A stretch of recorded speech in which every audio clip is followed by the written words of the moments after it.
Pourquoi la plupart des community managers freelance échouent et comment est-ce que l'on peut éviter ça? C'est ce que je vous propose de voir dans cette vidéo aujourd'hui. Et l'idée dans cette vidéo, c'est vraiment qu'à la fin, vous compreniez pourquoi la plupart échouent et comment est-ce que vous pouvez justement éviter ça en ayant conscience de cette erreur-là et justement en ne la faisant pas.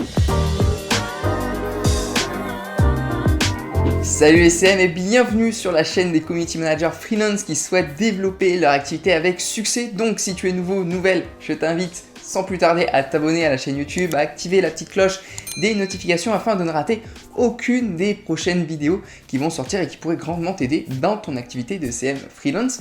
Je t'invite évidemment à venir me suivre aussi sur Instagram parce que c'est quand même plus sympa pour échanger là-bas. Et puis sans plus tarder, je vous propose qu'on rentre dans le vif du sujet. Alors pourquoi est-ce que la plupart des CM freelance ou même freelance de manière générale échouent ou alors ont vraiment du mal à développer leur activité? Alors c'est une notion dont j'ai déjà parlé dans d'autres vidéos, mais aujourd'hui je voulais vraiment me focus que là-dessus et vraiment sur cette erreur en fait qui est très répandue et que la plupart font quand j'observe un peu ce qui se passe à droite et à gauche et au niveau aussi des personnes que j'accompagne, qui me contactent et qui rencontrent certaines problématiques. Cette erreur, c'est la suivante. Si vous me suivez depuis un moment, vous la connaissez déjà, c'est que la plupart, ils négligent la partie entrepreneuriale de leur activité. Parce que quand on est community manager, on peut être community manager employé et on connaît notre métier, on connaît les réseaux sociaux et voilà, on a nos compétences sur les réseaux sociaux, on fait les tâches qu'on nous demande et tout va bien. Par contre, quand on est freelance, cette seule compétence-là ne suffit plus. C'est-à-dire que quand vous êtes freelance,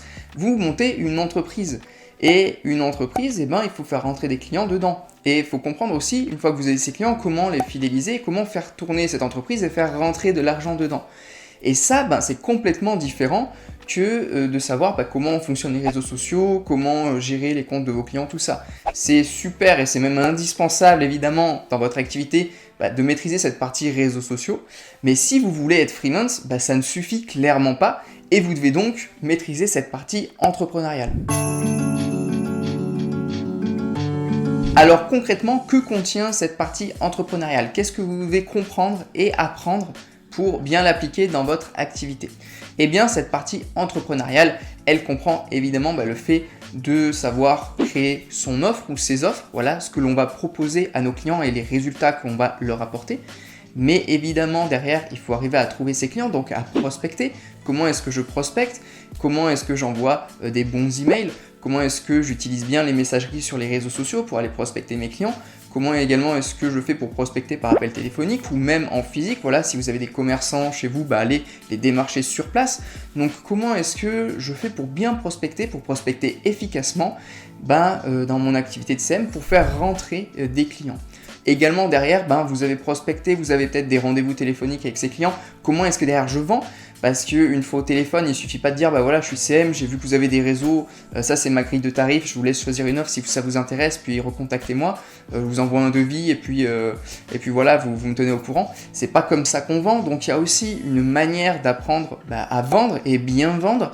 Et une fois que vous avez vos clients, il faut comprendre comment bien les fidéliser et comment bien les délivrer également. Parce que sinon, vous allez les garder un mois ou deux, puis après ils vont partir. Et l'idée là, quand on est CM freelance, c'est d'avoir des prestations à abonnement récurrent chaque mois. Et l'idée, c'est que même si vous avez 3 clients, que vous puissiez vivre avec 3 clients, imaginons, et ces mêmes clients pendant des années, sans avoir à courir de partout après de nouveaux clients. Donc, c'est vraiment toutes ces étapes-là, quand vous montez une entreprise, que vous devez comprendre.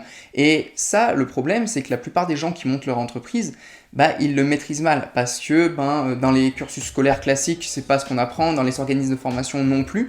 Tout ce qui est lié à un diplôme, généralement, malheureusement, il y a ce problème-là on apprend mal la partie entrepreneuriale et dès qu'on veut se lancer en tant qu'entrepreneur, c'est compliqué. En tant qu'employé, on a tout ce qu'il nous faut généralement, mais en tant qu'entrepreneur, c'est beaucoup plus compliqué et c'est pour ça que des fois on voit des stats, il y a 9 entreprises sur 10 qui échouent, tout ça. En fait, c'est pas du hasard ces stats-là.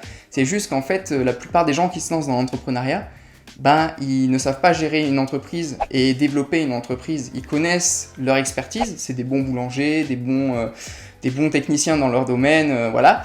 mais derrière, c'est pas des entrepreneurs. Et être un bon technicien et être un entrepreneur, ce sont deux choses complètement différentes. Donc vous avez deux métiers à apprendre, le métier d'entrepreneur et votre métier de technicien dans votre domaine. Et ça, je l'ai vu à tous les niveaux d'études. J'avais travaillé en CM avec un client qui est dentiste. Et lui, justement, il apprenait aux dentistes, donc il avait quand même une cible client qui avait un haut niveau d'études, quoi, quand même.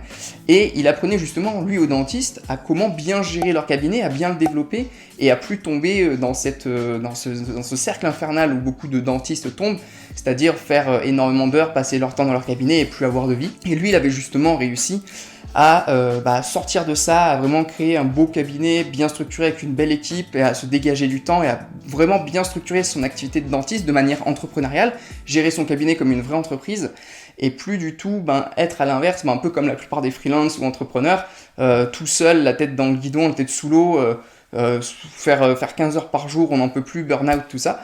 Et justement, même à ce niveau d'études-là, c'est intéressant de voir que la partie entrepreneuriale, elle est mal enseignée et qu'il faut quand même travailler dessus et que en fait, le métier d'entrepreneur, ça s'apprend et c'est ça qui manque à la plupart des entrepreneurs, des freelances et pas que les community managers, c'est vrai pour tout le monde et c'est vraiment ça qu'il faut comprendre et c'est la principale erreur que les personnes font quand elles lancent une entreprise, que ce soit une grosse entreprise ou sa petite micro-entreprise en freelance tout seul, et c'est ce problème-là, on pense pas. On nous a pas appris non plus, mais des fois on n'y pense pas non plus en mode ok, j'ai lancé une entreprise, mais qu'est-ce que je connais sur l'entrepreneuriat ? Être un entrepreneur, c'est un métier également à part, et en plus de ma technique, de tout ce que je sais, faut que je comprenne derrière comment je développe cette entreprise-là, comment je la structure, également par la suite comment je délègue, sinon si vous souhaitez déléguer par la suite aussi, ça s'apprend. Et toutes ces choses-là, acquérir des clients, vendre, structurer, déléguer, créer une petite équipe autour de vous si vous souhaitez, tout ça ce sont des choses qui s'apprennent et c'est indispensable si vous souhaitez bien développer votre activité sur le bon chemin sans que ça vienne non plus impacter derrière votre vie personnelle. Parce qu'évidemment, si vous vous lancez en freelance, que votre entreprise elle fonctionne pas, évidemment ça va impacter directement aussi votre vie personnelle parce que vous n'aurez pas assez d'argent pour X ou Y chose, ou peut-être que vous avez quitté votre travail, vous êtes lancé en freelance. Alors c'est pas ce que je conseille, je conseille de garder votre travail et de commencer petit à petit votre activité de freelance jusqu'à ce que vos revenus en freelance remplacent vos revenus salariés. C'est ce dont je parle dans la vidéo sur la reconversion. Mais imaginons, vous quittez votre emploi, vous vous lancez en freelance et ça marche pas comme prévu, si vous n'avez pas assez de trésorerie de côté, ça peut venir impacter négativement votre vie. Si vous avez une famille, tout ça, ça peut être problématique. Il y a beaucoup de manière générale, ça va venir impacter votre vie.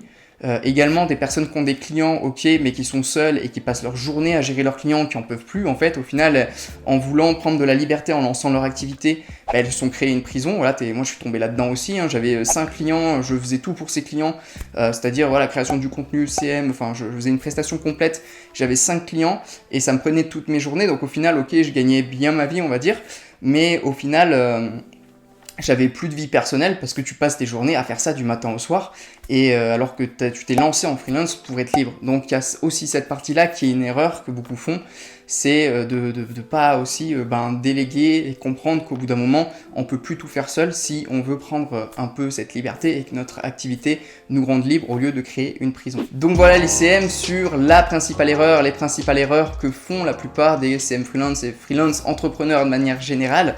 J'espère que ça vous aura un peu ouvert les yeux, que vous comprenez mieux maintenant ce que vous devez faire si vous voulez vous lancer en freelance. Vous avez votre partie technique, mais votre partie entrepreneuriale, elle est à développer également. Donc, il vous manque plus que ça pour vraiment tout déchirer parce que sinon ça va vraiment être compliqué. Et en complément de cette vidéo, justement, moi ce que je vous invite à faire, c'est d'aller checker les formations et guides offerts que j'ai mis à votre disposition dans la description de la vidéo. Et dedans, je vous explique justement toute cette partie entrepreneuriale sur comment trouver des clients, comment créer votre offre, comment fixer votre tarif, comment fidéliser, déléguer, etc. C'est gratuit, c'est pour vous, c'est cadeau. Je vous invite également à vous abonner à la chaîne YouTube, à activer la petite cloche des notifications pour ne rater aucune des prochaines vidéos qui pourraient grandement vous aider dans votre activité de CM freelance. Et puis, venez me suivre sur Instagram aussi, c'est quand même bien sympa d'échanger là-bas.